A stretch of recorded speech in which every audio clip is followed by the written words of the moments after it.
भारत की मिट्टी में त्योहारों की खुशबू घुली है।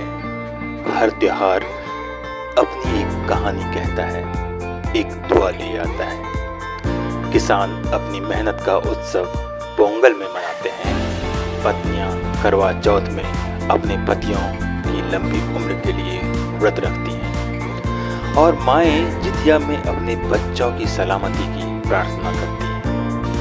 हर रिश्ता, हर भावना यहाँ किसी न किसी त्योहार में बसी हुई है। लेकिन जब कार्तिक माह आता है और चारों ओर छठ की गूंज सुनाई देने लगती है,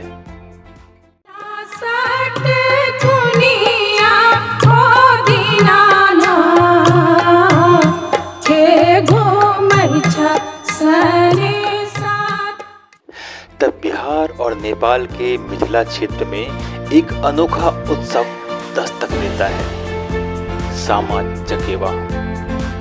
यह त्योहार भाई बहन के उस अटूट बंधन का प्रतीक है जिसे समय और परिस्थिति भी नहीं तोड़ पाते।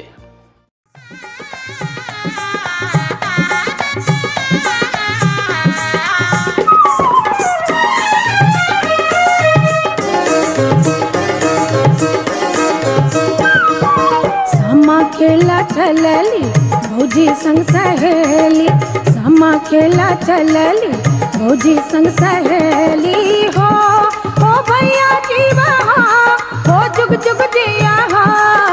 सामा खेला चलली भौजी संग सहेली, सामा खेला चलली भौजी संग सहेली हो।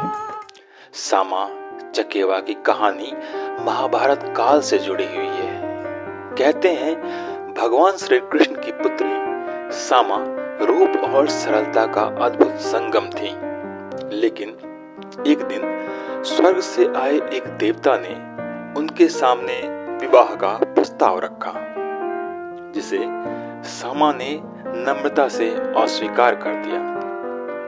देवता का अभिमान आहत हुआ और उन्होंने चुगला नाम के एक व्यक्ति के माध्यम से श्री कृष्ण के मन में सामा के प्रति शक का बीज बो दिया। श्री कृष्ण ने इस झूठ को सच मान लिया और क्रोध में अपनी ही बेटी को चिड़िया बनने का श्राप दे डाला। सामा एक सुंदर चिड़िया बनकर अकेले जंगलों में भटकने लगी। जंगल में भटकती अपनी बहन का दुख जब चकेवा तक पहुंचा तो उनके दिल पर मानो पहाड़ टूट पड़ा। अपनी बहन को इस श्राप से मुक्त करने का संकल्प लेकर चकेवा ने कठोर तपस्या की। उनकी तप से प्रसन्न होकर देवताओं ने सत्य उजागर किया और श्री कृष्ण को अपनी भूल का एहसास हुआ। उन्होंने सामा को श्राप से मुक्त कर दिया और भाई बहन के इस प्रेम और त्याग की जीत हुई। हर वर्ष कार्तिक की शामों में बहनें मिट्टी से सामा, चकेवा और चुगला की छोटी छोटी मूर्तियां बनाते हैं। वे इन मूर्तियों के साथ एकत्र होकर गीत गाती हैं, जो भाई बहन के रिश्ते की गहराई और समाज की बुराइयों पर चोट का प्रतीक है।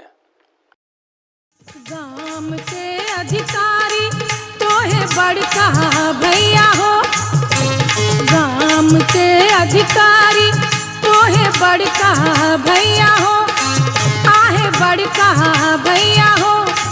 भैया हाथ दस पोखरी कुनाए दिया, चंपा फूल लगाए दिया। कार्तिक पूर्णिमा के दिन बहनें सामा चकेवा की मूर्तियों का विसर्जन करती हैं, लेकिन चुगला की मूर्ति को जलाती हैं, यह दर्शाते हुए कि समाज में फैली बुराइयां आखिरकार जलकर समाप्त हो जाती हैं।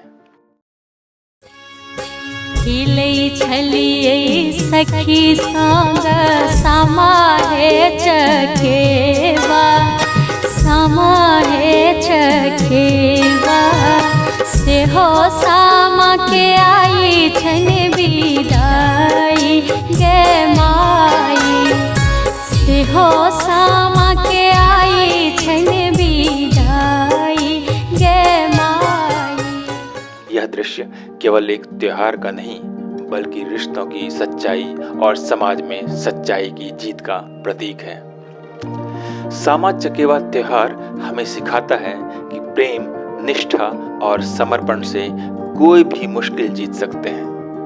यह त्योहार हमें अपनी जड़ों से जोड़ता है, हमारे रिश्तों को जीवित रखता है और यह एहसास कराता है कि सच्चा प्रेम किसी भी परीक्षा में खरा उतरता है। इस पावन पर्व पर हम सब अपने रिश्तों में प्रेम, त्याग और निष्ठा का संकल्प लें ताकि ये रिश्ता भी समय के साथ और मजबूत होते जाए।